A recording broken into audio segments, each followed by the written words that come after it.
Okay, it's 5 past, so I'll just begin. Hi, everyone. Thank you for joining us tonight in this conversation between James Clarkson and Catherine Liu.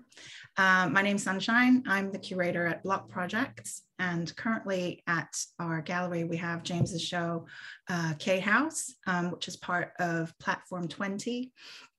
And that's an artist development program that's hosted by Site Gallery, which is also based in Sheffield, where Block Projects are, just in case you're not in Sheffield. So a few things before we start. We'll be recording this conversation. You might have noticed already that there's a recording symbol on the top left. So turn off your videos, please, and mute your microphones as well. We will be doing a short introduction, and then I'll be moderating the conversation between James and Catherine, which will be about an hour long. Catherine will actually be doing a presentation of about 20 to 30 minutes. And after that, we will have some time to open this conversation out to everyone. So please do use the chat to put in any comments as you're listening to her, any thoughts, any questions you might have. And either I can bring it up to Catherine, or if you want to, you can turn on your video and ask her afterwards, but just know that it will be recorded. So we had wanted this event to be a way for you to understand James's practice, his thinking, and what his current interests are, in order to kind of deepen, have a way of going into of understanding the work when you go into the gallery. So we had a few different ideas of what we were going to do: a reading group, a film screening, and it kind of came to a nice point of convergence when we encountered Catherine's essay, and we wanted to do a film screening of The Terrorizers, which is a film by Edward Yang, who was a Taiwanese filmmaker in the 80s and 90s, actually all through the 2000s as well. He only very recently passed away. And so Catherine wrote this brilliant essay that looked into the Terrorizers and contextualizes Taiwan's sort of economic and transition and urbanization around that time in the 1980s and 1990s. So we were really, really pleased to invite her to come and talk to us about that a little bit. And so with no further ado, I'll let Catherine lead us into this presentation, and we will have a little conversation about that afterwards. So thank you, Catherine. Hey, thanks. Can everyone hear me? This is good. I've been teaching for more than a year on Zoom, so I'm kind of adapted to the format. But if there's anything that comes up, I am reading the chat too, because I have a 20-year-old son who's watching Twitch streams, and I kind of figure out how to manage things at the same time. I'm very advanced for my age. But one of the things that I was really I had a lot of questions about, I was really intrigued by, was the fact that James in Sheffield had this intense relationship with this film, Terrorizers, made in 1986. It was probably one of the first realizations of the Taiwanese New Wave. And he's thinking about this, materializing it in his own work. And Edward Yang, the director, was really embraced by a certain kind of leftist intellectual in the 80s and 90s. And I came to his work, to the film, after I'd read the Frederick Jameson article. I'm going to get super nerdy here for a moment, then I'm going to do my presentation. Frederick Jameson wrote this article where he hailed Terrorizers as being the embodiment of a geopolitical aesthetic. And this was in the early 90s when it was published. And if you can imagine, at a time before the internet and streaming services, it was really impossible to see the film. So I would say for 10 years, I knew about the essay before I could actually see the film. It showed at a festival in Minneapolis where I was teaching, and I finally got to see it. When I saw the film and then I looked at the essay, I was like, oh my God, there's something really wrong here. But he's like a kind of Marxist, film critic god, so it was very hard to criticize him. And one of the ways in which I tried to deal with both the film, Jameson, and my encounter with it, my history with it, was to kind of be autobiographical and to speak in the first person about these various encounters. And so I've talked a little bit with James about his relationship to work, to his to Edward Yang's work, but I want to hear more. I am going to be very pedagogical, though, and give you guys an introduction to the Taiwanese New Wave, as well as to Taiwan's actual geopolitical importance, which, by the way, Jameson does not give any intimation of in his essay. So here I'm going to share my screen. If anything comes up, Sunshine is going to help me with the chat, but as I said before, I'm pretty good at figuring out how to. Yeah, I'll interrupt where necessary. Yeah, and also I wanted to invite James to interrupt as well if there's anything that has a big question mark or red flag for him. So it's hard to understand this film without understanding Chiang Kai-shek and the Kuomintang, the nationalist retreat to Taiwan in 1949 after the communists drove them out of mainland China. The Generalissimo was a really critically important American ally in the Far East. And if you think about the Korean War, you think about the Vietnam War, China was also divided, still is divided today, with the communist part, which is, dominating the world economy now, which wasn't always the case. In 1949, the communists were ruling over a devastated country, and this tiny island off the mainland, which was the retreat of the American ally.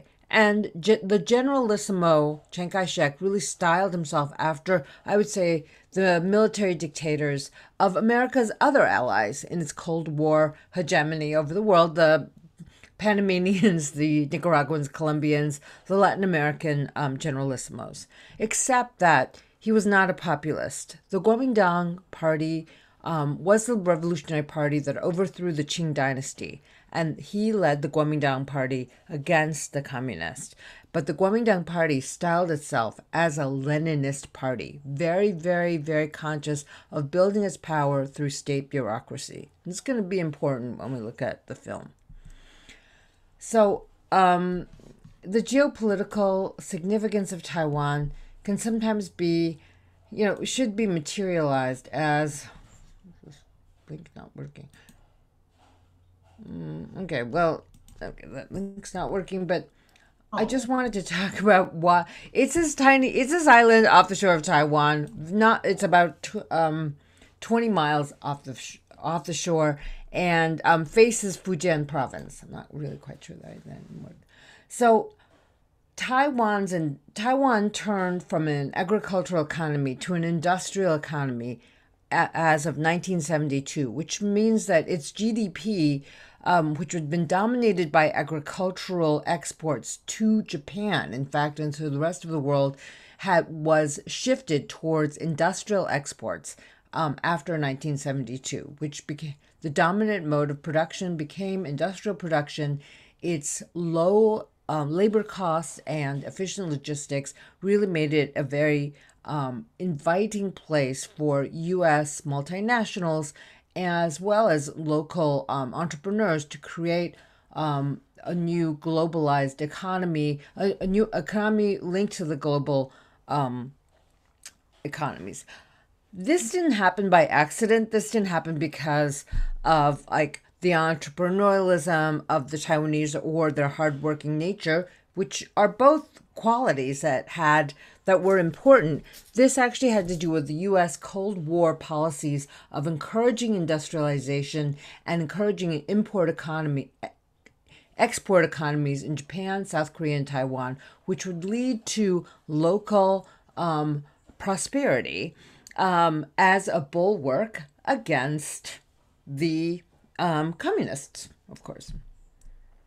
So I just want to tell you something, none of this is in the geopolitical aesthetic, by the way, Jameson's essay. So, what is happening when Taiwan is intensifying its rate of industrial production? When Hou Xiaoxian, a great Taiwanese filmmaker, and Yang Dechang, Edward Yang are thinking about Taiwanese industrialization, Taiwanese urbanization, Taiwanese class warfare. What's happening in the UK? We have Margaret Thatcher putting down the miners' strike, basically starving the industrial core of Northern England and creating a new politics, a new conservatism, and laying the groundwork for the post-industrial transition in the United Kingdom. There's a lot more to say about this, but I'm going to speed forward. Shifting back to Taiwan, these filmmakers, Hou Xiaoxian and writer Wu Nianzhen and Edward Yang, they were sort of collaborating, talking with each other, watching films that were being shown in Taiwan in national cinematheques because, as I said before, the Kuomintang believed in very centralized sort of Leninist cultural programs, and one of its major initiatives was to create a modern image of Taiwan, which meant that they imported a great deal of European and independent art cinema to Taipei and created the groundwork for, new educated film lover filmmakers. There were many art house cinemas. The Taiwanese Cinematheque was very, very progressive. But what it really bred in the last years of Taiwan's military dictatorship was this incredible creativity, but a kind of organic leftist engagement with the transformations of Taiwanese society. And if you ever get a chance to see this 1983 film by omnibus set of films in which Hou Xiaoxian's The Sandwich Man is included, it is like the prototype of Parasite. It is a film about an illiterate man who's trying to raise his child and feed his family on the fringes of Taipei and the bursting sort of economy of Taiwan. And he wears a sandwich board. On the right-hand side, you see here, this is him with his child. And he's has to dress like a clown to advertise cinema, and it's just a devastating film. The other images from 1986's City of Sadness, which everyone's in film studies says is the beginning of the Taiwanese New Wave, which is Hou Xiaoxian's depiction. It's 2.5 hours long of the leftist, anti-communist massacres that the Kuomintang committed on February 28th, 1947, before they retreated to the island. So as they were losing to the communists, behind the communist lines, the nationalists were killing anyone who had any leftist sympathies. And this went on in Shanghai, which is actually the founding place of the Chinese Communist Party, and in Taiwan. Anyone who was suspected of having any leftist sympathies was taken, captured, tortured, and murdered. And there was an organic, leftist tradition already in Taiwan, and it was suppressed bloodily in 1947. And so for Hou Xiaoxian to make this film, it means that the military dictatorship in Taiwan was already loosening its censorship laws. Before 1986, it was impossible to even speak of this massacre. And so the cinematic moment is actually very important for the founding of just a Taiwanese national consciousness of its leftist past.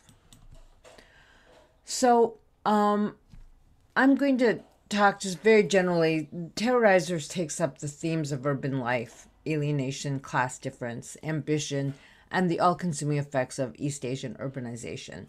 And it weaves them into a complex network of intertwining plots and characters, but the location is Taipei. And Taipei unifies the various narrative threads. So I'm really interested in how James is thinking about these films in terms of his own work and how it fits and how it remaps onto a place like Sheffield.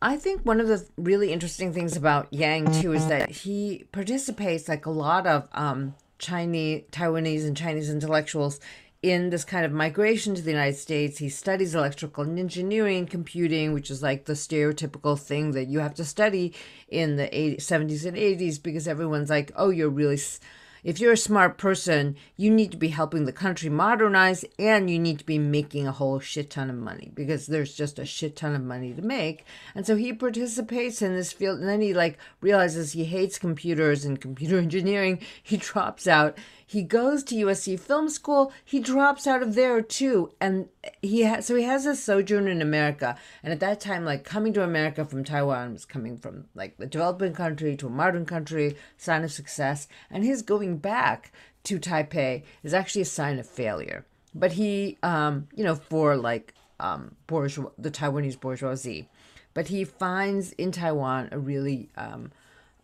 fertile field for collaboration, for conversation with writers and filmmakers like Hou Xiaoxian and Min Yanzhen. So I actually wanted to just put this out there that Yang actually worked with Christopher Doyle, who goes on to become Wong Kar-wai's cinematographer and director of photography. And so there's something about his films that's very bland. I mean, there's something almost like banal about the framing. The aesthetic kind of builds up on you. If you know Wong Kar-wai's films, they're very, very stylized, and Doyle is known for his like extremely stylized takes on Hong Kong. But there's this kind of flat observational banality that wins you over eventually, because every frame is so precisely shot, and it's through that kind of flat observation of the city that Yang develops his aesthetics. And I was thinking about that with James's work, which unfortunately I can't see in person, but he took me he sent me a short film of his walking through the gallery, that there is this kind of like a flatness and this detachment, but also this discipline and restraint with regard to like the disposition of the office, or the kind of industrial disposition of a desk, or post-industrial work at a desk. And so that kind of slow burn build up to an understanding of aesthetic experience, rather than the sort of striking stylization that Christopher Doyle ends up becoming known for. I was thinking it was another point of resonance between Yang's cinematic work and James's visual and aesthetic work. I mean, he should interrupt me and tell me that I'm completely wrong. But I have links here. I'm going to share these slides with Sunshine so she can distribute them, because they're embedded links, and I'm not going to try to go through them right now. Okay, so Hou Xiaoxian, this other great Taiwanese filmmaker, is really interested at this point in the 70s and 80s, or actually the 80s, looking at the rural to urban transformation of Taiwan. But Yang is really a filmmaker of the city. And he's really motivated by understanding how the city can unite petty criminals and successful professionals, just spatially. And I think Terrorizers is very much about that. So now we come to Frederick Jameson's work, and this book, The Geopolitical Aesthetic, is hailed as this kind of Marxist achievement in film studies, and really is the place where Jameson talks about cognitive mapping as a really important critical process for the intellectual, for the left intellectual. As modernity and postmodernity become so complex, the cognitive mapping of a world takes place through this kind of spatialization. And it's actually in academia, nerding out, it's called the spatial turn. And he says, like, Edward Yang's Terrorizers is the embodiment of this kind of cognitive mapping, spatial turn. But what is not in his essay is exactly the kind of historical map of Taipei as a Cold War metropolis. And I would be really interested to cognitively map out Taipei as a sort of satellite urban metropolis, part of America's protectorates at the time. Like, I'd really be interested in seeing what Taipei's relationship to Tehran is in 1970s, 1980s. But it's not in Jameson. It just makes me think, like, what were the Cold War metropolises? What were those aspirational U.S. satellites that were trying to catch up to the West, but that were like living in the shadow of the United States? So Jameson urges us to deal with totality, like the total picture, but he doesn't do it necessarily very well. I mean, this is the very big difference between Marxism as a method of political, economic, cultural analysis and all other forms of analysis. Is Marxism actually tries to deal with totality and the total picture, which often comes the total picture of capitalism and its operations. And it's almost always, tending towards a kind of abstraction, because it's very, very hard to tell the story or to give an account of how capitalism functions at this sort of macroeconomic level. So that level of abstraction and totality, the tension between abstraction and totality, is sort of the interesting tension for me between like the individual and the collective, between the universal and the singular, and that's called the dialectic. And that dialectic, which is a contradictory, like tense relationship, is conditioned by, I think, class difference, by the notion of class contradiction as such. I shouldn't say difference, class contradiction. And one of the things that's interesting to me about James's work that I wanted him to respond to and maybe ask about too is this level of abstraction that's in the work itself, that's in the way that it's installed in the gallery. And I just want to know, because it's based on, in conversation with him, I know it's based on his own experience of work as such. And I want to know if that's like his attempt to sort of grapple with the totality of the labor process that he's engaged in his main job, which is very abstract, but an alienating series of processes that he was describing. So this is what I was telling you about my own relationship to Jameson and the essay and how and the geopolitical aesthetic. I like to think of it as, okay, it's very loud here. I like to think of it as I read the essay sort of blind, because I wasn't geopolitically connected in the way that a star professor at that time was. I was a poor graduate student, then a poor assistant professor. So even though I had family in Taiwan, I wasn't traveling there all the time. And I certainly wasn't like going to film festivals. And rumor has it, this is not substantiated, but, I think we could look this up. Jameson saw Terrorizers at the Toronto Film Festival. And the Toronto Film Festival is one of the biggest, most important film festivals in the world, like Berlin, Venice, Cannes, and there are a couple of others, but I can't remember. Toronto's up there, New York Film Festival. So that if you're not traveling on the film festival circuit, it's very hard to access a certain kind of art, independent cinema before the time of streaming. So on this level, I say, yay, internet. I don't say that very often. So in the essay, too, what's really fascinating is he's thinking about Terrorizers, but he's thinking about the French realist novel. And he says, the French realist novel tries to give us a total picture of late 19th century capitalism. It's trying to plot how monads or individuals are related to each other in the French capital, and the interaction of individuals and their intersection of their life worlds in modern metropolis is the preoccupation of people like Balzac and the preoccupation of like the French, the great French realists, Balzac being one of them. as an aside, what's really interesting is that Thomas Piketty in Capital in the 21st Century is also really interested in the French realist novel, but he actually uses it in a completely direct economic way to show the importance of inheritance law, capital accumulation in 19th century French capitalism. So, just as an aside.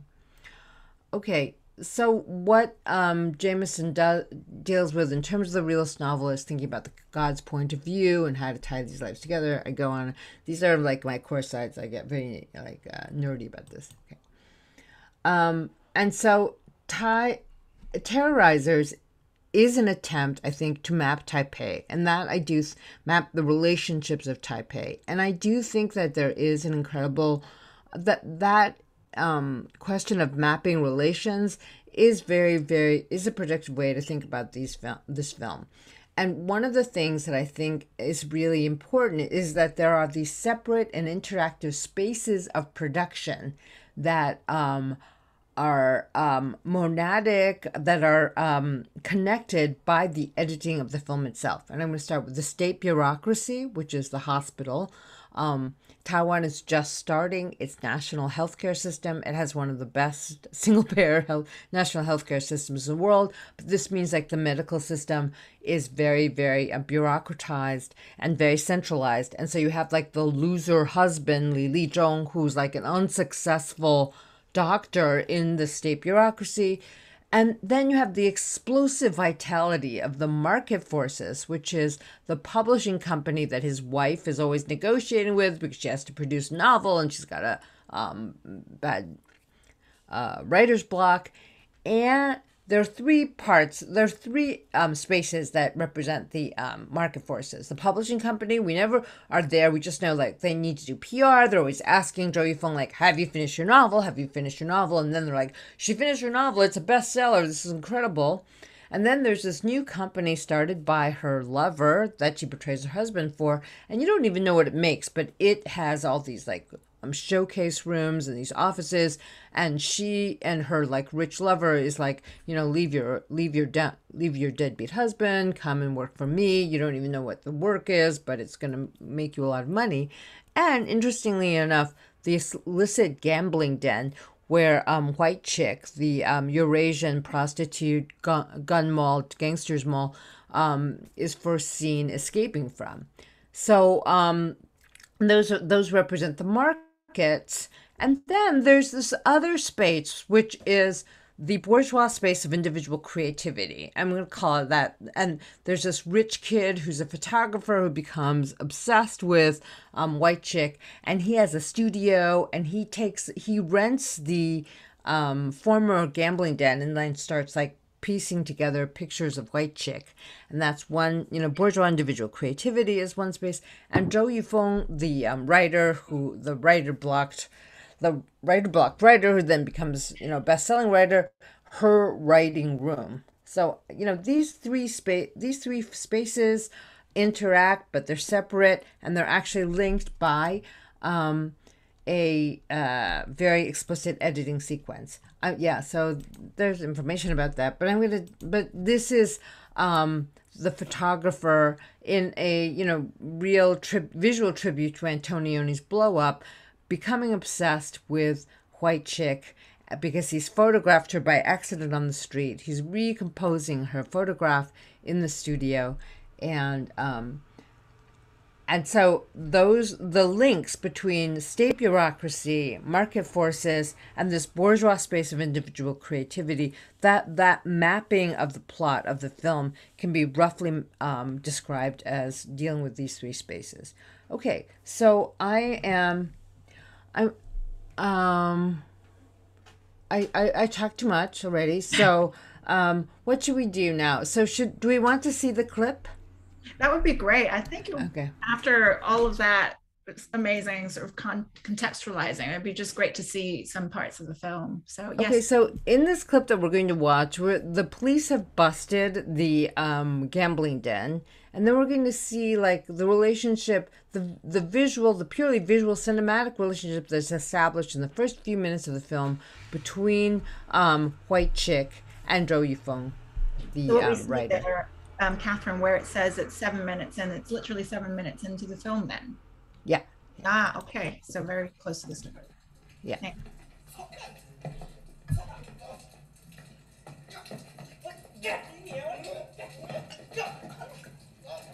There's that image. That's the photographic image that we saw in the still previously. So they've just escaped from the gambling den.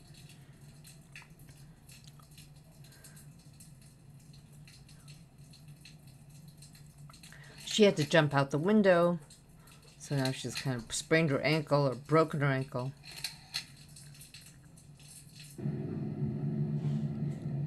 And this is Li Lijong, the point of view of the loser doctor guy. He's just going to work, but he sees the cops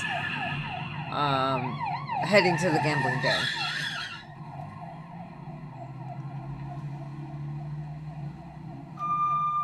And Taipei is by, and there is White Chick.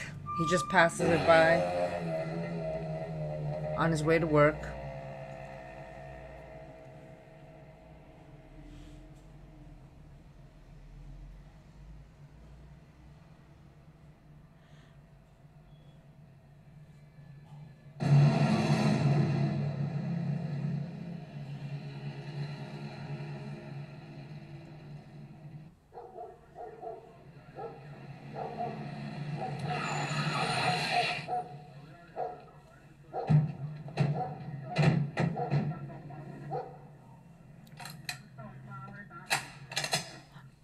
And this is the gambling den, a shop in the interior. And I think James uses this image in some of his work.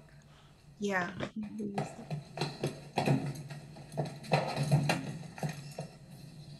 This is the doctor's friend from high school, who's actually a cop. So the state bureaucracy is also...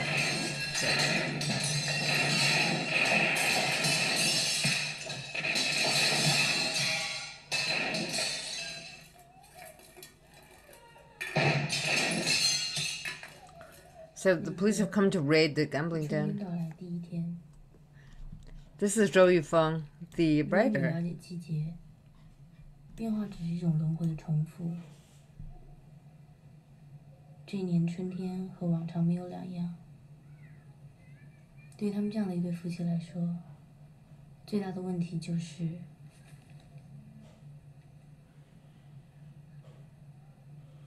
And she's literally blocked. She can't write anymore. But the cut is to her writing studio.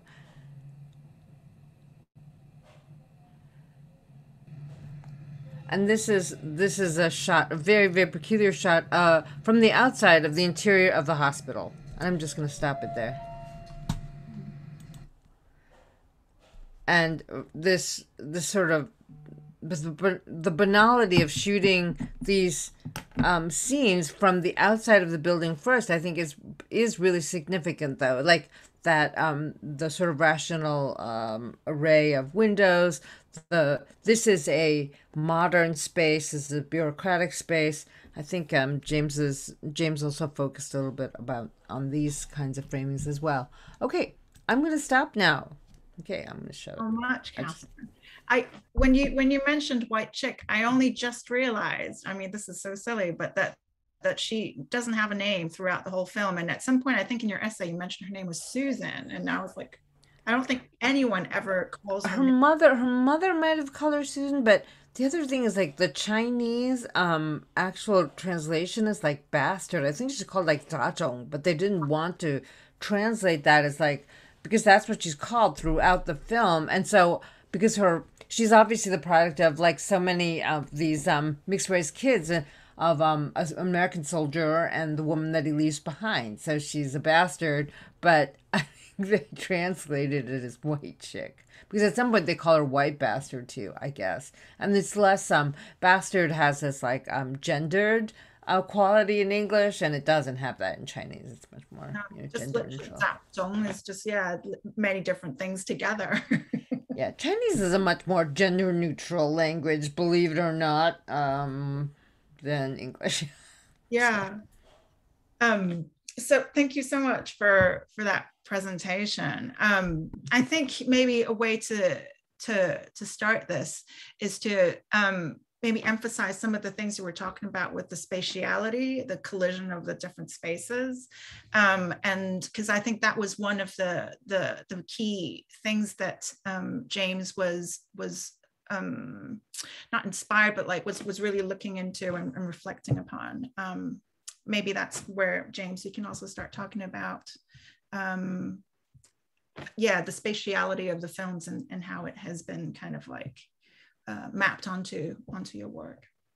Yeah, I mean, with the image that you just showed from the outside of the hospital, for me, watching the film for the first time, I found it at the very start of the film a very alienating image, because it's not very clear what is actually going on in there. It's very laboratory-esque. Everybody's in very kind of bureaucratic lab coats, and it feels very official, but at the same time, its purpose is very removed. And actually, even throughout the film, that character's role, that his role in the organization in the hospital, is very unclear. And for me, that's one of the things that really stood out to me. It was the Terrorizers was the first Edward Yang film that I had seen as well. So it was my very first entry point into this world that he creates. And for me, this sense of alienation around labor and around the characters that are involved in labor was absolutely fascinating, I suppose. And then also, I guess, just to touch on the clip that you've shown just now, one of the things in your essay that I really enjoyed that you pointed out was when you talk about the alleyways of the city as an infrastructural underbelly of the growing city. And I wondered maybe it would be quite interesting to maybe talk a little bit more about that, because there's a kind of the clash of everything that's going on in the films that also seems to happen. Thanks for raising that, because that's another reason why I chose that clip, because that the dripping water is a sound bridge between the alleyway scene and then the cut to the car. So I really thought like Taipei was filled with contradictions, and it still is. It's a tropical city. It's a city that has mapped a first world infrastructure onto a tropical city, so you always feel like the jungle is about to take it over, the water is about to take it over. There's something really out of control about the monsoons, the typhoons that hit the city, but it wants to be like New York, especially in the 80s, when looking towards the United States. But here's what after thinking about all of this and talking, giving that presentation, what I think is really striking to me is that the conventional way, the bourgeois way of thinking about bureaucracy versus creativity is that you have the horrible bureaucrats and the state bureaucracy, being alienating and killing each other, killing your soul. And then the creative artist, who's showing us the vision of the world, or she is, telling the story that no one else can tell. But in Yang's film, the writer ends up being unblocked because the white chick prank calls her. And that sentence that she stopped at continues because of this thing that happens, because this unhappy young girl is trapped at home and she just prank calls people. And so the writer begins to believe that her husband is having an affair, which then gives her permission to have an affair with the guy. Of course, her loser husband's not having an affair. And then you have the creative, photographer who's just like this complete cipher rich kid. He lives in this mansion on the hill in Taipei. He betrays his girlfriend for being obsessed with white chick. But this space of like romantic bourgeois creativity is just so compromised and so deeply like entrenched in this both like parasitic and very accidental moment of creativity. So there's no fetish for the creative versus the bureaucratic, which is such like, like the hipster way of dealing with all these levels of production, right? I'm so creative. Li Zhong, the doctor, is so deadly. She's just as part of the machine of industrialized literary production, and as he is part of the state bureaucracy where he's kind of failing. There's this moment when she's giving an interview about her book, which is about marital strife, that she's basically written up her own experiences in, and there's it's like a Warholian or Namju Pikean like multiples. Like it looks like a Zoom thing, but it's all her. There's like a shot of just all her going, oh yeah, I was having such trouble, and she has this like deep, bourgeois emotiveness, and but once again, like Yang is just showing us like how contingent and superficial this level of creativity is too. So that's the other thing that's really interesting to me about James as an artist, like looking at a film in which artists and the creative process does not come out very well. So, Oh, sorry, could you just repeat that again, Catherine? I just oh, sorry. So you became really inspired by visually and sort of provoked by a film in which artists and the creative process don't come off very well. yeah, I mean, I guess when I was watching it, as I do quite often, I didn't really have like my artist hat on, or it's like kind of I watch a lot of films in the evening after I finish work, not in the studio as an artist, but as somebody that works in an office space. And so um, for me, I'm always that's always kind of like the thing that's on the other side of my art practice is that, and I spend more time in the office working in this day job than I do in my studio. There's no possible way I could actually spend more time in the studio without not sleeping or something. So it's like for me, when I was watching that film, it was very much from the perspective of somebody who is heavily ingrained into that world that some of the characters are ingrained in, but in a much more modern time where it's maybe not the kind of globalized kind of capital model, but a more virtualized model that's kind of creeping in. There was this atmosphere there that for me actually in Edward Yang's creative act, I thought was really an astounding achievement. Something which I'd not seen many other Right. directors pick up Right. on. It's Yang's work that. Yeah, exactly. Because then that this was the hook for me. So I watched that film and there's something very curious about it, which this atmosphere, which I saw in kind of my own kind of trying to understand my own place within this organization that I'm working for.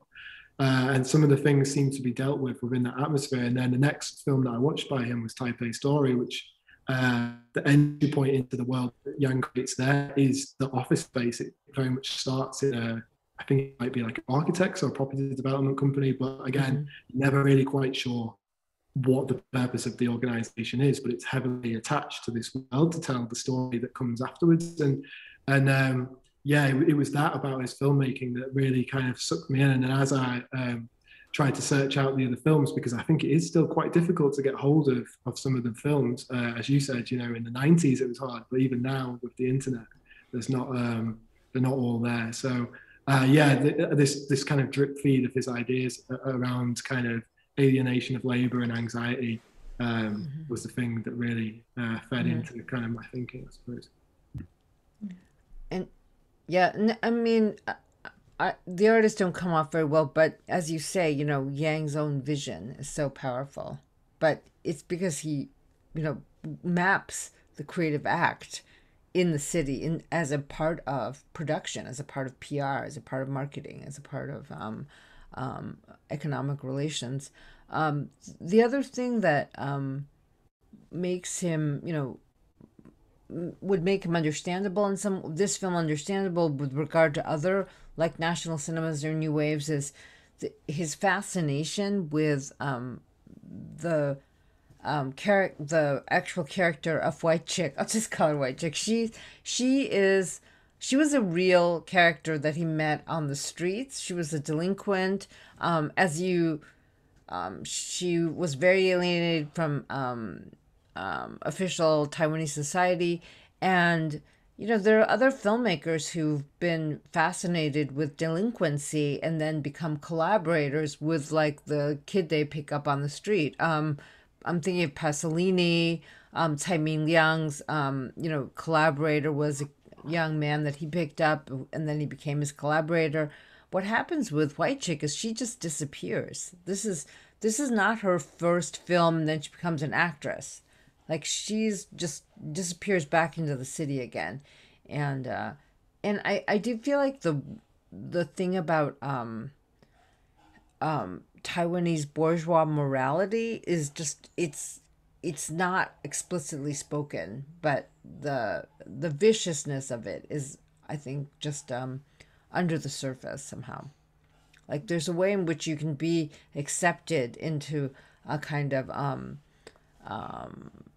proper social being at the time, and then what success is so narrow, and then what's acceptable is so narrow, especially for women. So that's just an interesting fun fact on it. But I found quite devastating and tragic, actually, because in a lot of these stories where, like you could even say like Andre Bazin picks up Francois Truffaut, who's literally in like juvenile detention, and Truffaut becomes, great filmmaker, and he says, film saved my life, Bazin saved my life, and he becomes an author of his own story, and like this young woman just completely disappears. So she really was someone that Yang found, like the white chick in the film. Yeah. Oh, yeah. She was a mixed race young woman who was working as, a prostitute at the time. I felt in so many ways she worked as a real locus in the film, and there was the only moment in the whole film where you hear something that's other than just like atmospheric sounds or this really uncomfortable hum of silence sometimes even, is when she's in the apartment with her mother listening to Smoke Gets in Your Eyes, and she feels like it's like just this effective force that's just unable to get out, of the parameters of the film, and she's also kind of like an intersecting point of like the fact she's mixed race, she's kind of international, she's not really, she's exoticized, she's she was just a very, very interesting but actually a very peripheral character in the film. But yeah, that's but her prank phone call precipitates all of the action. Yeah, for sure. In the Li Zhong story, yeah. Can I also ask you, Catherine, to talk a little bit more about the banality of the framing that you were in the middle of asking James? Actually, I thought that was a really great question. Maybe you could try and ask that question again, and James could respond. Yeah, I banality may be like the wrong word, like very low key framing, like I don't know. There's something, obviously James has found it really compelling. I find it really compelling. It's something very, sort of almost casual. Obviously, it's not casual. It's detached. It's cool. It's enigmatic, but it's not stylized. And in his other films, he often the establishing shot, like the exterior of the building that we're so used to, like here's a courtroom, here's a hospital. That establishing shot actually becomes really important for him, right? And he lingers on that establishing shot, and we see these figures inside the hospital. We don't quite know what they're doing. In Yi Yi, like there's this family drama, the horrible family drama, and he shoots the apartment from the outside. It's like a 30-floor apartment. I don't know how he got the shot. There was no drones, I don't think, at the time. And he shoots it for a really long time, like from outside of the apartment building. So maybe banality isn't the right word for it. But anyway, James, you could talk about. Yeah, I mean, I like that choice. The containment of these environments that kind of they linger for so long that becomes part of the narrative too. And I think one thing that I hadn't quite got my head around, which I think you pointed out to me when we briefly spoke before this talk, Catherine, was that throughout his films, the interiors, the space, they start to define the progression from kind of a traditional aesthetic to a more westernized interior aesthetic in the people's houses. Which is something that I hadn't really I just let wash over me, but there's something actually quite unique about the story that tells just from the framing of the storylines within each of his films. But yeah, in terms of my work, I guess he almost uses the interior spaces, this way of framing, like you would in an exhibition space, in the sense that like the encounter that the person within that space has with the objects and with the spatial arrangements around them really adds to the way that you understand the scene or you understand the story. And then there is obviously a real flatness. I think you mentioned before this idea of flatness, and to move slightly away from Edward Young's work and the films, but when I was making these works, I was thinking a lot about the kind of virtualized interfaces, the virtual spaces which I was populating myself in an office environment or in my social life through, social media platforms or e-commerce platforms, the things that you would use to organize your life. So the thing that I have to kind of organize the interplay between different departments at work, and those kind of spaces have a flatness. Graphically they have a flatness, but also psychologically there's a strange flatness and a detachment, from a spatial reality when you're sat kind of in a screen. And interestingly as well, so the exhibition K House is named after the building which I went to go to work before the pandemic. So the building's name was like kind of K House, which I liked as an anonymous thing. I thought it was like a reference to K-pop, but I was totally wrong. But so in this space, there was a strange tax break that the company could have if they only filled certain amount of floors of the building, and it's like a 5-story kind of office building. But by leaving certain floors empty, I guess it's the amount of people that are populating that space, there was some land tax or business rate tax kind of cuts. I don't really understand it, but there were these very vast empty floors of kind of like abandoned desk spaces, and they were very minimal. But yeah, like kind of framed by the emptiness of the space. And when I was watching these films by Edward Yang, there was something starkly reminiscent of that in the space that I was occupying, in the way that he's framing those spaces. And so every day I'd be kind of interacting with that. And I think in the work I've tried to draw that a little bit with this kind of abandoned office desk that sits in the kind of back central area of the space. And so, yeah, his framing is really interesting to me, but I don't think I'd drawn the dots until more recently when we were planning to do this talk. I started to think a bit more about that. And also, I guess, tracing it back through film history, because I think he does pull quite a lot of reference to the Japanese director Yasujiro Ozu, and the way that he is framing these films in traditional Japanese houses. So they're very small, enclosed spaces, and you can't move the camera around a lot, and the story just unfolds in front of the camera. And I just became quite interested in that kind of framing. I like the way that you said that they're not banal films, but not a lot really happen. Like, not loads of things happen, but yet the story unfolds quite dramatically in this simplicity of like not having fast action, not having expansive like panning shots. Everything is kind of very contained and very slow and carefully considered within these spaces. It's like if you stick around long enough, something will happen. And I like that you mentioned like the Yasujiro Ozu reference, because when I think about his films as well, it's like they're the frame just slightly lower than what you would kind of normally think of as eye level when you're standing. It's all just a bit sunken. And when I think about Edward Yang's films, like there's a certain sunkenness to the height of the films as well. Like when I'm thinking specifically about that scene where the couple have just had a fight and he sat at the dining table, and that level is quite low, and when she's answering the phone, all of it, it's like the person or the camera's framed at like almost like a sat down level, much like in Yasujiro Ozu's films, like in a like you're sitting there observing, basically. Very human, I think. So, but there's a question here, and then I wanted to make a comment. But here's a question for you, James. Are the spaces of the studio and the office differentiated in your understanding of labor? Do offices, studios, galleries operate or create different forces upon creative work? In quotes.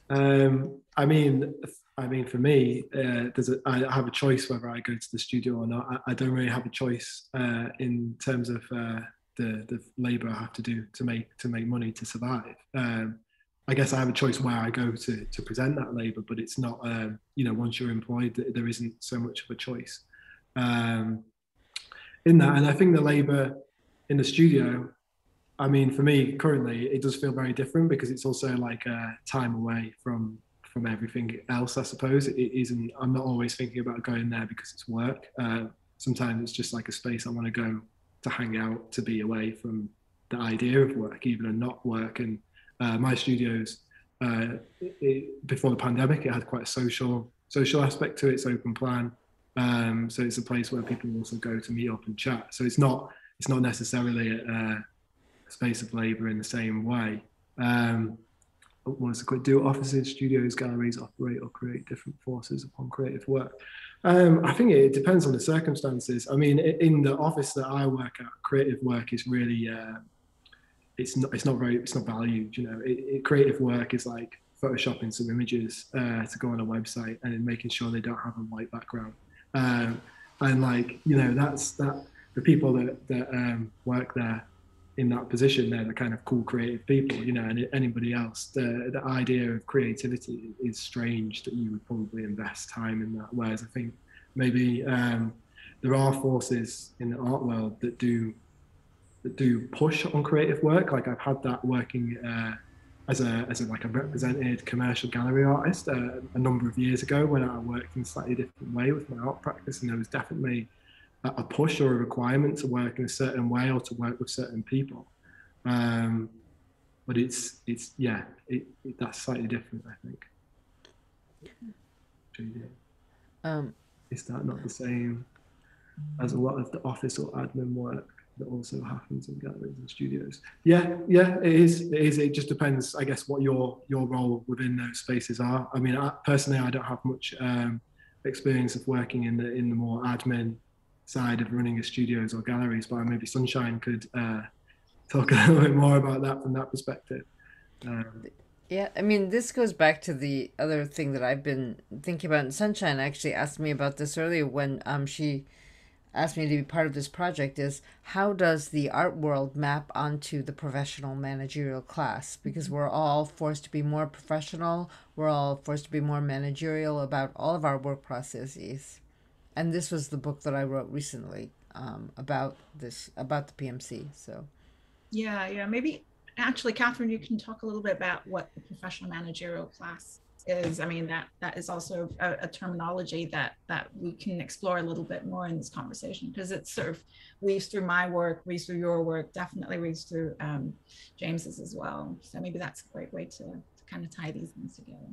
So I published this book recently, and it got a lot of attention, some negative, some most of it positive, but and it was really based on the work of Barbara and John Ehrenreich, who in 1977 identified the takeover of left liberal political spaces by an increasingly professionalized managerial class of people, so that the working class within like old school working class institutions, like even labor unions and the Democratic Party, were completely eclipsed by college-educated liberals who believed themselves superior because they had a different way of living, different way of consuming, because they had learned things in college that made them superior to the mass politics of the time, and that they were vanguards, and the working classes and the masses of people, majority of people, had to follow them. And I feel like we see this everywhere now. It's like the professional managerial class dominates the Labor Party, it dominates the Democratic Party, it dominates all forms of political activity, and including creative activity. I think one of the things that is really salient about the way that the PMC and the inflation of the college credential has operated within the art world is a sort of charisma of theory during the 1980s and 90s. Like, you couldn't just be an artist, you had to like know theory, and you had to talk, and the studio became a place where you less and less practiced a kind of craft, but you were doing more mental work. And so the professional managerial class is really sort of the consolidation of the interests of white collar workers. And that's you know, I can give you 100,000 examples of how it dominates the liberal professions, including the art world. Yeah, I mean, that's a very, very succinct yeah. definition. And then I go after the PMC and just say they are not on the side of progress. They are not friends of the working class. They are the antagonist. They're an intermediary class between like the 1%, like capitalists, they are growing in size. They're about 10 to 25% of the population in the US. And the great masses of people who don't have college educations or who didn't go to prestigious colleges, to the PMC, the majority of people are just complete idiots and benighted, and they need to follow the PMC in all of its practices. I'm like, this is a political nightmare for all this. That's it. Yeah, and in terms of like how the art world functions, there is, I mean, probably and similarly to academia as well, it's just like the layers of management that is involved that kind of punctuate or kind of deflate the work itself. So that basically a lot of my work is well, not just my work, but like I think I'm lucky enough to be in a small organization where this kind of having to ask for permission to do certain things and to have to go through certain kinds of training doesn't exist really. But I mean, there is like the hamster wheel of the annual kind of grant writing and having to, you know, just kind of manage that sort of thing. But yeah, in larger sort of arts organizations, I'm pretty sure that there exists this sort of like having to, yeah, maybe like ask for permission to do certain things, or having to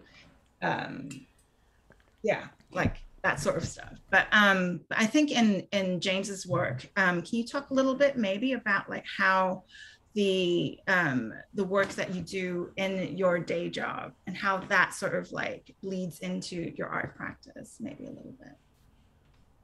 Oh, Yeah, and I so wanted to just introduce the other term. Like, is there something cathartic about being an artist in relationship to the day job? Does catharsis play a role? I think, yeah, when if there's nothing, if I'm just like when I was developing this work and there wasn't really an opportunity to show it, then there's something incredibly cathartic about just experimenting with things and trying to do something that I haven't done or that I want to do. You know, there's something really interesting about that. The same way it is if you play an instrument or something like that. You know, there's something quite cathartic about kind of investing time in an exploration of a specific thing. And also there's something quite wonderful when all of these other references start to get pulled into the vortex that you're creating by that act, I suppose, as well, and you start to explore the things. Sorry, I've lost track of the question now. What was the... All right. No. I guess I was just trying to understand like where about work.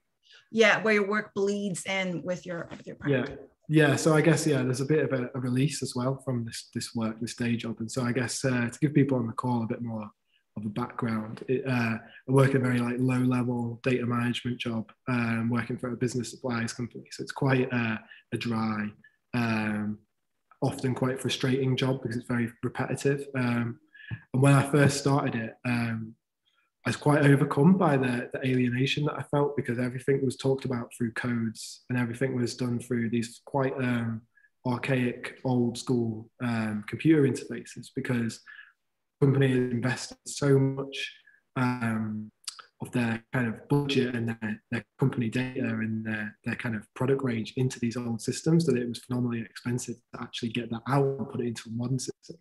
And so I became really interested in the processing of the actual data that I was working with, the kind of scrubbing of modernity of the Excel document back into these old school forms of like text uploading data and all these strange interfaces that were custom built to kind of remove the traces of modern technology. And so, this started to kind of factor into this kind of ideas and the work of like this kind of layering or this flow of information. And then there was a defining point where at one point we got really quiet and there wasn't this need to like continually upload all of these products to the computer system or this data, filling in like, and the data is like stuff about the product, like the knowledge of the product. So when someone scans it in a warehouse with a barcode scanner, the complete data set, the complete thing, the whole object of that product is defined by the beep of the scanner. You know, it's completely understood. All of that data traces through. And there was no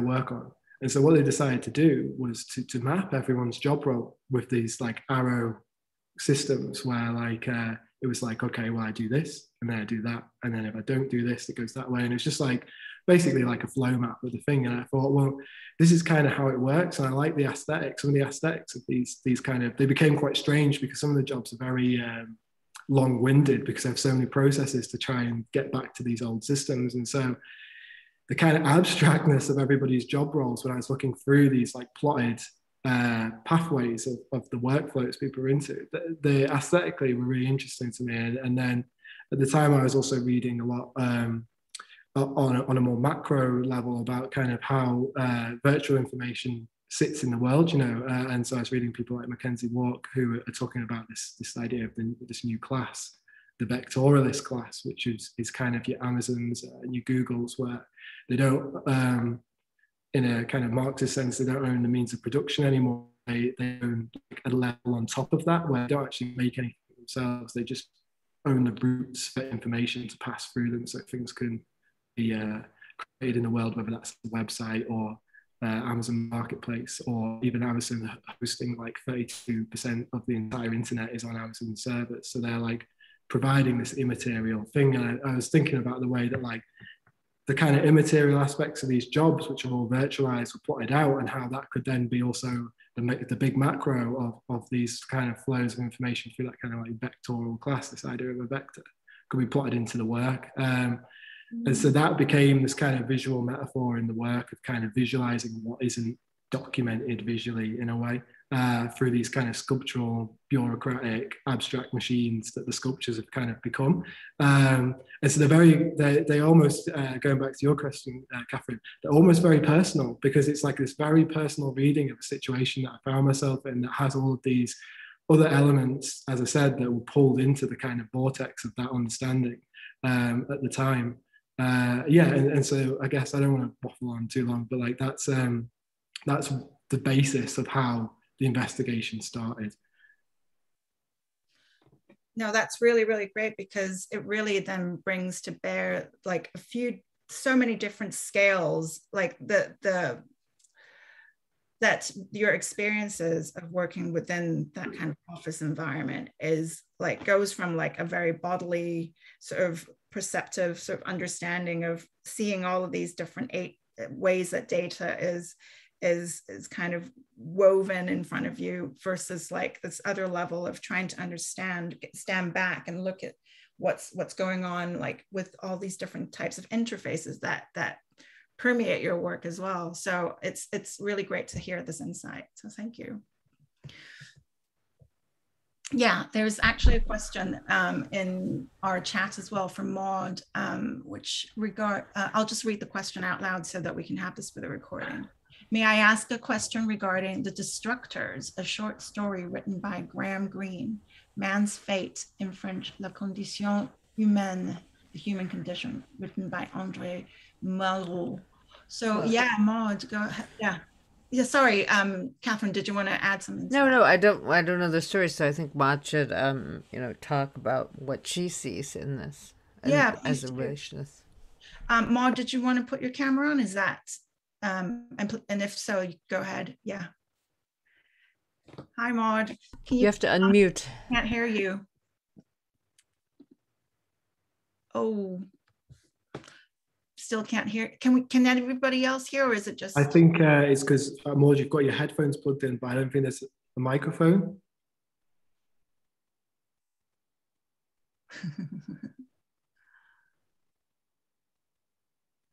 Well, if you have to type it out, maybe that's the way to do it. I'm so sorry, Maud.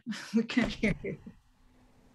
So, there's this, as Maud is trying to figure this out, I'm just going to say that I heard this very, the orthodox Marxist interpretation of production is still that the commodity production and the profit that's derived from it is still the basis of capitalist production, and that the entire professional managerial class, including Google and Amazon, the management of the logistics of moving those products from producer to consumer, that is a parasitic operation. And we've just reduced the the cost of producing like those office objects, James, that your company works on, the labor costs of that are so low, and the labor costs of the managerial aspect of the selling and the advertising of these objects is inflated. But it's still, we're still in a world where we need things, and the people who make things are being paid less and less, and the people who are managing people and things are paid more and more. And so this kind of redistribution of wealth is still is happening from the bottom up, as we all know. But the whole idea of like the immateriality of labor is one of these fictions of our times. There are still people who make things. We all need to make to work to be in this visual interface. We're interacting with things made by the labor of people. So one of the theses of my book is that anything that needs physical labor, any kind of work that damages you physically, is denigrated by late capitalism. The more your work is abstracted and mental, the more your work can be done by the computer, the more valued it is. And so I'm a little bit hesitant to say, that Mackenzie Quirk has recreated Marx in, this kind of means of production thing. But I think the drive to make things is what's cathartic about your work. You're making things out of this really abstract process. So we've got Maud back now, so maybe we can have I don't think it's Maud. I'm so sorry. You might have to type it out. But in the meantime, we have something else coming in the chat, which I'll just go ahead and read out loud as well.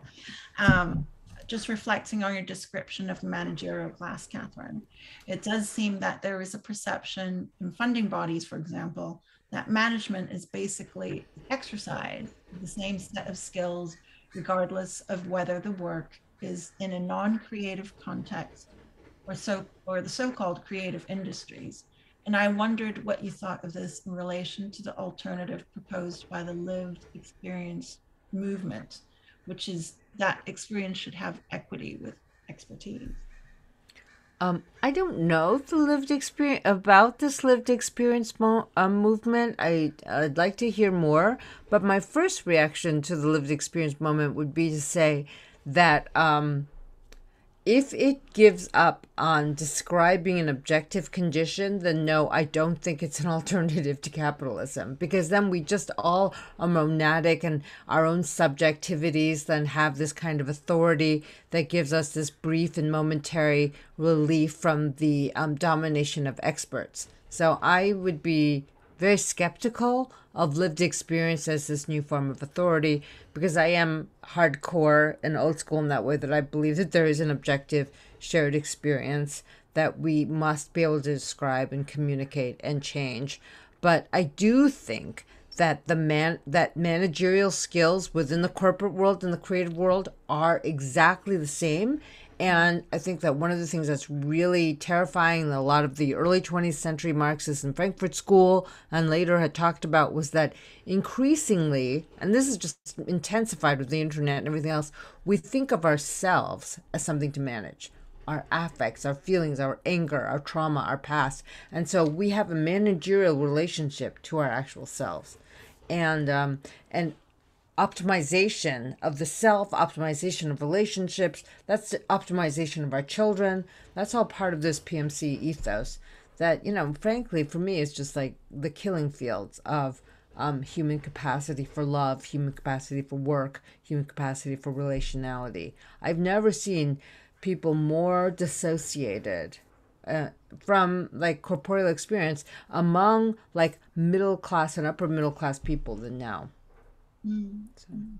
And I want to go back to what you were saying earlier, Catherine, about like the traces of work, like the bodily sort of labor, and looking at James's work, despite it looking really, really flat and super pristine, as if they've just landed there. Every single little piece of it bears huge traces of labor. Maybe James, you can talk a little bit about some of the processes that are involved in making of some of these component parts. I think it would be quite interesting to see how it comes together. Yeah, so I guess in some of the work, it's been laser cut out of steel. And Catherine alluded to the fact that Sheffield, if some people aren't from here, aren't from Sheffield, you know, it's a post-industrial city, but there is still quite a smaller but still effective steel industry here. And so for me, it's quite easy access to kind of use some of those processes that are still in place, but they all operate on a much smaller scale. So it's easier for one person to pitch up and ask someone to do something than where it was huge, massive steel works producing lots and lots of mass-produced goods. So some of the work is laser cut and then it's powder coated by different companies. So there's like 2 processes that go into that in the design process from me designing on the computer in the first place. And then there's also some things which I've cast personally myself, and so they're very much handcrafted objects in the studio as a traditional artwork would be, but they're just casts of things that have been mass manufactured in the real world. So they're like backs of plug sockets, things like that, looking at the insides of things, the inside of a stationery, sorting things. So it's kind of taking the architecture of the office interior and kind of, in a way, turning it inside out and looking inside. And they form some of the material structures that uphold elements of the other work. Then you have a series of boxes in some of the works, which are like transport boxes that are used in logistics. So they would be used in a warehouse, or they would be used in the shipping to place objects and move them along a warehouse conveyor belt or a production line in a factory. And these things have traces of handholds, and they are mass-produced objects. I've not made them, I've just brought them into the work, and they've been incorporated, they've been enmeshed by different sculptural elements of the work, like laser cut steel, or some laser cut like acrylic sheeting that I've turned into a case that engulfs it, that also starts to replicate the back of a computer, so like a computer tower. And then you've also got the desk object, which again is a very bodily object because it suggests this idea that somebody's going to be sat at it. You know, you've got the void of a body alluded to through the shape of the desk itself. And that is actually the same dimensions as the desk that I used to work out before COVID as well. So it's kind of like taking something which is so personal to me and incorporating it into the work. And then there's also some material in the sculptures, which is called Rexroth, which is a very kind of, it's like an adult capitalistic Meccano or Lego. It's used by warehousing companies to quickly build a production line or a warehousing system or some racking or a table or a laboratory. But you can take it down and remodel it. Everything is like modular. So it comes in different lengths, it comes with different components, you can put machinery through it and things like that. And I like that material because it has the same fluidity. Some of the kind of virtual processes that I was talking about, you know, because it is used and manipulated and moved around countries, or it's moved around a warehouse space. So it's not fixed in its use, you know, it's constantly changing in response to a global market or something like that. And so, yeah, that's a basic rundown of the materials and yeah, the human interactions with them, I suppose. Great, thank you. So I think this will be the last question because we've got about 6-7 minutes left. And Simon was going to ask James whether you could talk a little bit about your aesthetic, which seems to me both invites and rejects the sense of tactile. There also seems to be a material trickery at play. Do you recognize this, and might you define it? I'm not sure about the trickery. I think with the materiality of the work, I was trying to use some of the materiality of the surroundings of my office space. So a lot of the things in the office are powder coated metal, or they are like, you know, this very highly finished material, hard wearing material. And so by incorporating that in, it kind of brings that into the environment. And I guess, yeah, there's this thing that's come out since displaying the work, because it's the first time I've displayed kind of any work like this before. This is a kind of a change in the, not in the style, but it's kind of manipulated to this point in my practice. And a lot of the interactions that people seem to be having with the work is wanting to touch or slide things. And it's like, I think maybe this is what Simon is talking about, is the sense of like people coming in and manipulating it, moving it around. And I think that it's not something that I actually considered before people started to kind of voice this back to me, but there is something in that, this invitation of like motion, of fluidity again. And I think, you know, it's one of the things that I was thinking about is these trapped visualizations of flows of, you know, diagrammatic, but then also I guess the assemblage itself then starts to take on this form where it kind of invites you to maybe reassemble it or to move it around in the way that you would with like basic counting devices or basic kind of visualization devices, where you would move things to show you know, a certain thing like an abacus or something like that, you know. It's not something that I'd thought about before, but it's definitely something that now I'm kind of not thinking about whether people should touch the art, but like I'm thinking about this in terms of like the visual structure of the work.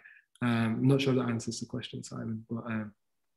No, that's great. I think just to end the conversation today, I would love to see I'm not sure whether everybody has been able to see your project at the book. So maybe a little run through of that would be fantastic as a way to end it.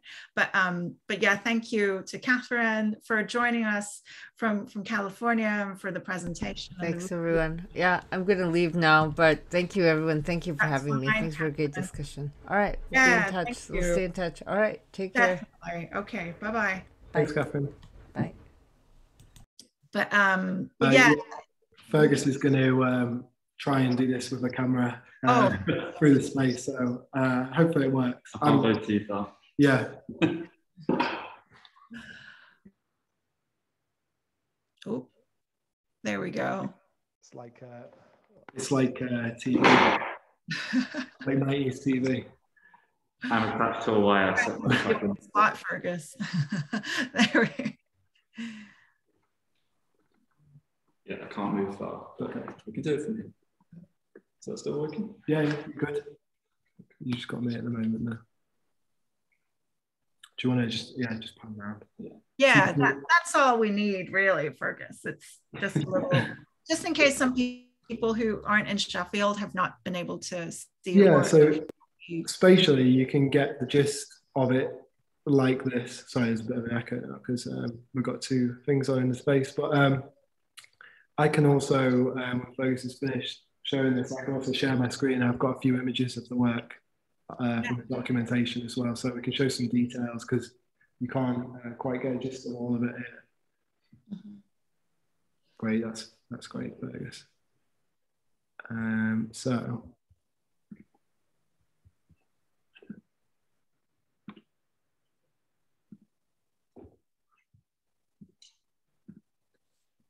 Can everyone see that? Yeah. Yeah, cool. Yeah, so you can see a little bit clearer here the overview of the space, and this is from a different angle to the one Fergus was from, and then from the front. So this is when you walk into the space, you kind of get this view. This is to your left as you walk in the space. And this is where you can see the cast elements of the back of the plug socket, the inside, the void of a stationary divider, and then this material on the left is the rep material that I was talking about as well. Very small elements of it. And then they interplay a little bit more in the tabletop piece. So this is a kind of an aerial view looking down on that desk, which you saw before. Which incorporates elements of the office environment. So you can see there's 3 bits of skirting that's used to hide cables or unwanted kind of ugly bits of the space between the floor and the wall in an office that are kind of being sucked through a kind of metal gutter there, and the arrows on top. And then more in the distance here, this is the Rexroth all interlinking with itself. And then some more of the tabletop. And then this is the Perspex box that's kind of based on a computer tower And then inside, you've got this very kind of abstracted flow of arrows and like letters, language. And again, when I was talking about alienation earlier, it was, you know, like understanding an object through a series of codes and like knowing that if it's prefixed with certain letters, be a biro or something, you know, like that. I found this very alienating. And so I wanted to bring in a level like that unpoetic alienation of kind of language that was happening in the workplace into the sculptures. And detail. Another view. And then these are the boxes, which I talked about before. So the industrial boxes, and inside there, there's another flow. And then this is more Rexroth. So you can kind of see how it slots and interlinks. And it's all based around like standardized kind of screw threads and bits, rotors and everything. So you can basically attach anything to it. Yeah, you were telling me that these are the component parts that you can use to very, very quickly build shelves and tracking systems for large warehouses. Like Amazon would use them, for instance, wouldn't they? Yeah, or something even maybe more speedy than Amazon. You know, like something that's more temporary. You know, where there's like you get it a lot worse. You maybe instead of like someone who's selling things for their own platform and they buy a lot of it really quickly and they need to expand their warehouse to put that into it. But then once that's been sold off, they can bring it back down again or remodel a production line to do something else. So it's like this rapid response kind of means of like commerce, I suppose, which happens a lot in like small world e-commerce rather than like Amazon. Okay. Where, you know, in Amazon, the parameters are fixed because the logistics need to fire very, very quickly. Whereas, and Amazon actually is a very long game. So I'm talking over the time here now, sorry. It's a very long game where a lot of the marketplace people that might be in this rapid response type thing, where they're not always using Amazon's logistics, they're using their own warehousing to store products. Amazon is monitoring their sales performance of certain things, and eventually they'll just buy them out and take hold of that market. So somebody might, you know, decide that like swimming caps are a really good profitable thing, you know, like Sunshine, you could get into the swimming caps market, and then Amazon will monitor you the whole time, and when they see that actually you're making a decent profit from selling these swimming caps, they'll just undercut your price, buy stock much cheaper, put it into their warehouse so they can facilitate the order quicker, and you'll have to move on to the next thing. And so this Rexroth material is very interesting for people that are either producing their own product directly in the UK or they're warehousing it in small warehousing systems where they need to change the market quite quickly. You're always responding actually to what Amazon are able to buy out, because then they'd be like, all right, well, that's done. We need to do this next thing now. Yeah, and this is where I guess that argument for a new class structure comes in, because it is on top of the original kind of system that was in place. So they're like commanding how people respond to their platformization of e-commerce and logistics. Yeah. Well, maybe I have to end there because I don't want to keep everyone. I know. It's a few minutes over, but thank you so much, everyone, for coming and for listening in to James and Catherine. James's show is on until the 22nd of August. If you haven't visited yet, please do come up. And there'll be other, I think, platform events happening as well. So just stay tuned on social media for Site Gallery and for Yorkshire Art Space, all of which are part of the same program. So that's it. Thanks. Bye, everyone. Have a good evening. Everyone. Thank Bye. you.